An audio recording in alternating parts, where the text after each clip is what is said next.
안녕하십니까. 실무자들을 위한 세금 돋보기 이종훈 세무사입니다. 시가와 평가와 관련해서 여러 가지 문제들을 살펴보고 있는데요. 시가가 존재하더라도 또는 보충적 평가 방법을 썼다 하더라도 임대보증금이나 대출, 채권 이런 것들이 있으면 저당권 평가 특례를 반드시 적용을 해야 됩니다. 그래서 오늘은 저당권 평가 특례와 관련된 주제로 한번 살펴보도록 하겠습니다. 보충적 평가, 건물이나 토지의 보충적 평가에 보면 임대차 계약이 체결되어 있는 경우에는 임대료 등의 환상가액으로 비교해서 결정해라 라고 되어 있습니다. 그래서 시가가 없어서 보충적 평가 방법으로 갔다라고 하더라도 이렇게 임대료를 받고 있는 임대보증금과 임대료를 받고 있는 경우가 있으면 반드시 비교를 해서 큰 금액으로 하라. 그러면 임대료 등의 환산가액은 어떻게 하느냐면 임대보증금과 1년간의 임대료, 즉 월 임대료에 곱하기 12 이렇게 하면 되겠죠. 12달. 그러면 월 임대료에 12달 한 거를 12%로 나누면 됩니다. 이 율은 고시가 된 율이죠. 매년 바뀌고 있는데 지금까지 과거 수년간 바뀐 적이 없습니다. 계속 가는 것 같고요.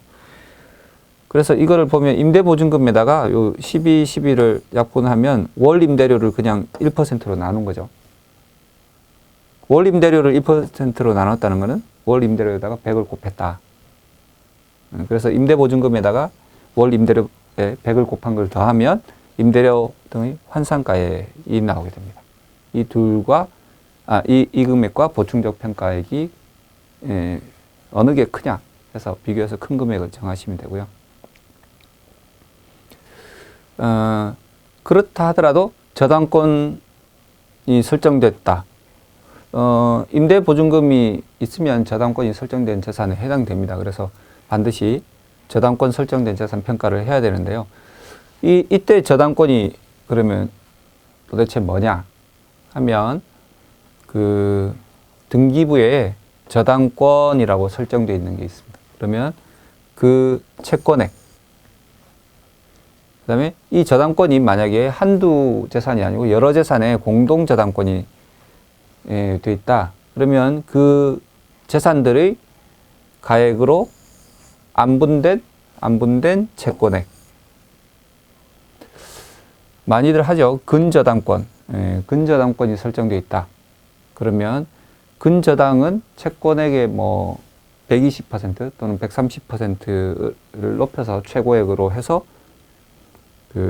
설정을 하는데 근저당권은 채무가 줄어들더라도 근저당권을 바꾸지를 않습니다. 그 설정 가액을. 그래서 근저당권은 항상 처음 설정된 금액을 그대로 유지하고 있는데요. 근저당권이 설정된 사안의 담보하는 채권액, 이때 채권액이라는 것은 평가 기준일 현재 남아있는 채권 잔액을 의미합니다. 그리고 질권, 동산에다 설정하는 질권이죠. 그리고 양도담보재산, 이런 것들도 그 재산이 담보하는 채권액. 그리고 전세권은 또 물건인데 등기를 하는 물건이죠. 그런 전세권이 설정되어 있다 그러면 그 전세금. 근데 등기를 하지 않았다 하더라도 임대보증금도 전세금에 포함시켜서 저당권 등이 설정된 재산의 저당권에 해당이 돼요. 그리고 신탁계약을 체결한 재산 같은 경우는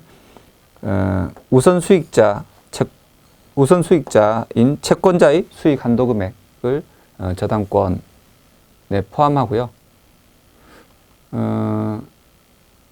이런 저당권이 여러 개 있는 경우에는 그 저당권의 채권액을 다 합계금액으로 비교 평가를 합니다. 시가가 아까 말씀드린 것처럼 있는 경우에도 그냥 시가로 끝나는 것이 아니고 이렇게 저당권에 해당되는 채권의 합계금액과 시가, 즉 거래가액, 감정가액, 공매, 경매, 수용가액, 유사매매, 사례가액 이런 것들이 시가에 해당되는데 이 시가가 있다 하더라도 채권액과 반드시 비교해 보셔라. 대부분은 시가가 더 큽니다. 왜냐하면 담보하는 채권이 시가를 초과해서 담보를 보통 채권을 빌려주지는 않으니까요, 돈을. 그래서 보통은 시가가 큰데 시가 하락기라든가 과거에 또 중복 채무로 잡혀 있는 경우, 그런 경우에는 채권액이 더 클 경우도 가끔 있습니다. 그래서 무시하지 마시고 비교를 하셔야 되고요. 시가가 없는 경우 보충적 평가로 가야 되는데 앞에서 말씀드린 것처럼 보충적 평가액과 임대료 등의 환산가액을 비교하라고 하셨죠. 비교하라고 했죠. 그래서 비교를 하셨습니다. 이 경우에도 이걸로 그대로 끝나는 게 아니고, 저당권 특례 채권액의 합계금액과 비교해서 3자 비교를 반드시 해야 됩니다. 그래서 제가 사례로 4가지 경우를 가지고 나왔습니다. 첫 번째 A인데요. A는 시가가 있습니다. 시가가 있으면 보충적 평가는 비교할 의미가 없죠. 그렇지만